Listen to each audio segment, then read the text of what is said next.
Nas terras antigas, onde deuses caminhavam entre mortais e o destino era tecido pelas mãos invisíveis do além, existia um homem cujo talento tocava até o coração da própria natureza. Seu nome era Orfeu. Filho da música e da inspiração divina, Orfeu não era apenas um músico, ele era a própria melodia viva. Quando seus dedos deslizavam sobre as cordas de sua lira, o vento silenciava para ouvir, as árvores se curvavam e até as pedras pareciam suspirar. Mas entre todas as belezas do mundo, havia uma que superava qualquer canção: Eurídice. Ela era leve como a brisa da primavera, doce como o primeiro raio de sol ao amanhecer. E quando seus olhares se encontraram, não houve dúvida, seus destinos estavam entrelaçados. Eles se amaram intensamente e se casaram sob o olhar dos deuses. Mas a felicidade dos mortais é frágil. No dia de seu casamento, enquanto caminhava pelos campos floridos, Eurídice foi surpreendida por uma serpente escondida entre as folhas. O ataque foi rápido, o veneno implacável. E assim, em um instante cruel, a vida deixou seu corpo. Orfeu chegou tarde demais. Seu grito ecoou pelos céus e pela terra, um lamento tão profundo que fez até os deuses se inquietarem. Mas Orfeu não aceitou. Ele não aceitaria. Movido por um amor que desafiava a própria morte, ele tomou uma decisão impensável. Desceria ao mundo dos mortos, ao reino das sombras, ao lugar de onde ninguém jamais retornava.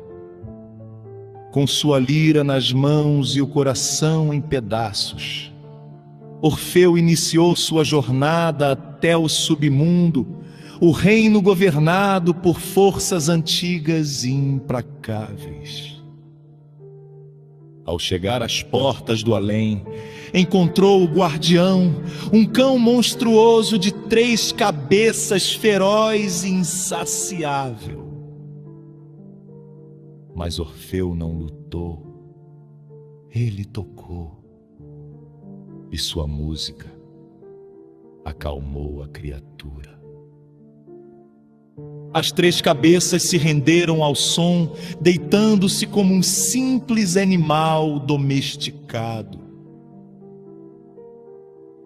Mais adiante, almas vagavam em sofrimento eterno, presas em punições sem fim. Mas ao ouvirem a melodia de Orfeu, até elas encontraram um instante de paz. As lágrimas escorriam pelos rostos dos mortos, até que finalmente ele chegou ao trono dos senhores do submundo. Ali, diante das entidades que governavam a morte, Orfeu fez o que ninguém jamais havia feito. Ele tocou. Sua música não era apenas som, era dor, era amor, era saudade. Era a lembrança de cada momento ao lado de Eurídice. Era o vazio de sua ausência. E pela primeira vez o reino dos mortos silenciou. Os governantes do submundo, frios e imutáveis, foram tocados e concederam a Orfeu uma chance. Ele poderia levar Eurídice de volta ao mundo dos vivos, Mas havia uma condição, uma única condição. Durante toda a jornada de volta, Orfeu deveria caminhar à frente e não poderia olhar para trás. E não poderia olhar para Eurídice, nem por um instante. Se quebrasse essa regra, ela seria perdida para sempre. Orfeu aceitou, sem hesitar, e assim começou a subida. Passo a passo ele caminhava. O silêncio era pesado. Nenhum som vinha de trás. Nenhuma confirmação de que Eurídice realmente o seguia. A dúvida começou a crescer. E se fosse uma ilusão? E se os deuses o tivessem enganado?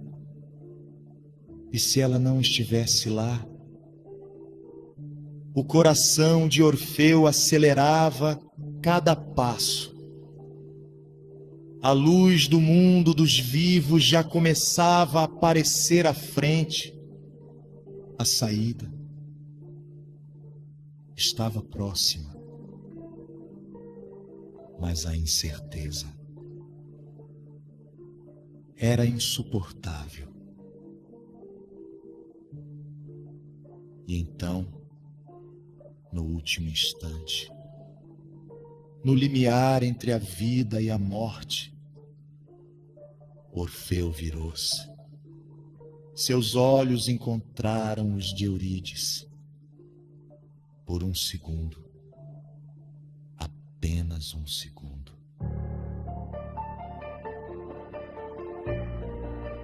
Ela estava ali, viva, mas foi o suficiente. Orfeu tentou alcançá-la, mas era tarde. Ela se foi para sempre.